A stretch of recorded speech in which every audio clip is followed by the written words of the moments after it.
je me suis aperçu que les aînés n'avaient pas accès à la musique en maison de retraite. Entre autres parce que les CD étaient perdus et les chaînes Hi-Fi ont trop de petits boutons. Donc on a réinventé le jukebox avec un système très simple d'accès à la musique, avec un répertoire et quelques chiffres à taper. Le premier design de la borne était...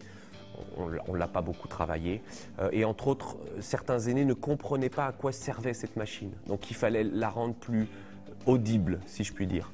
Donc on a travaillé dans des unités Alzheimer et à partir de là, on a travaillé sur un nouveau design. Et voilà, il fallait aller chercher des ressources. Et c'est vrai qu'on a la chance d'avoir en Bourgogne à la fois Bourgogne Innovation et la plateforme technologique 3D. Et avec ces deux partenaires, ils nous ont accompagnés pour nous mettre en situation de fond. Voilà, au lieu d'avoir un cerveau sur la problématique, on était trois à réfléchir et c'est ça qui a abouti au nouveau design. Le rôle de la plateforme a été important dans la mesure où l'entreprise n'avait pas les moyens techniques et humains de développer le produit dans le sens design et contraintes techniques. Concrètement, nous sommes repartis de l'existant, nous avons fait une analyse de la valeur, nous avons refait une conception qui prend en compte des éléments d'éco-conception, des éléments de design qui permet à l'entreprise d'avoir un produit qui devient vendable.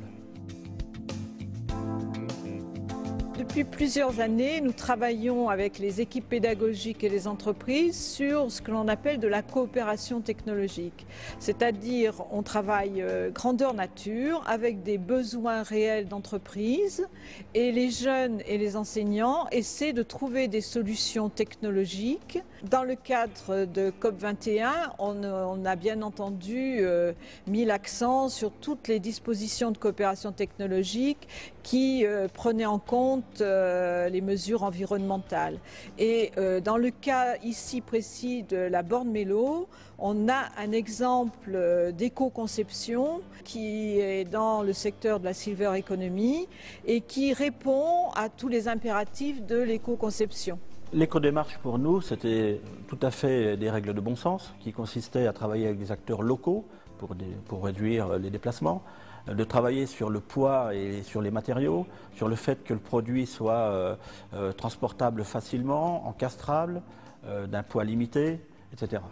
On voulait que tous nos fournisseurs soient à moins de 60-100 km. On a besoin d'un tôlier, d'un plasturgiste et d'un menuisier.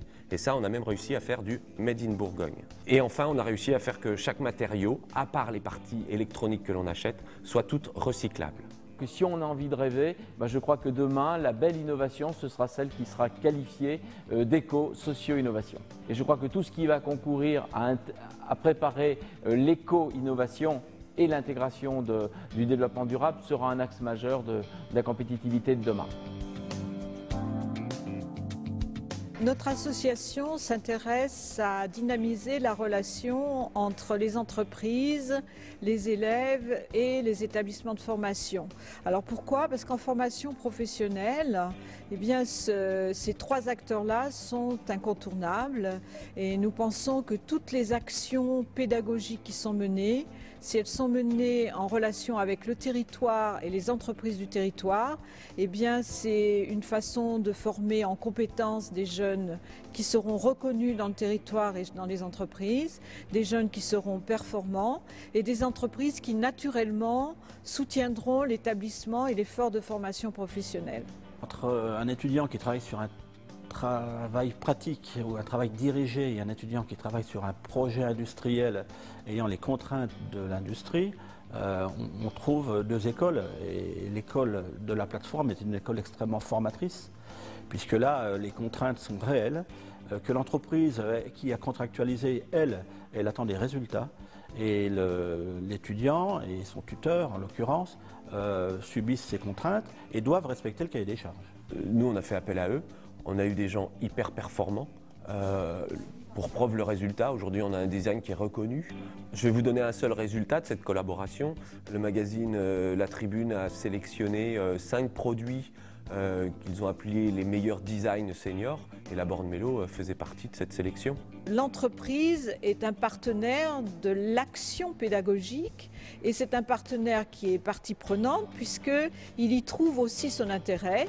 non seulement il trouve des solutions à ces problèmes, non seulement il trouve des experts et du matériel tout à fait performant, mais en plus il reconnaît et il connaît les jeunes et il connaît la formation qu'ont reçue ces jeunes. Donc on peut penser qu'en termes de première insertion professionnelle, ces jeunes-là auront des chances de trouver un emploi de façon beaucoup plus facile.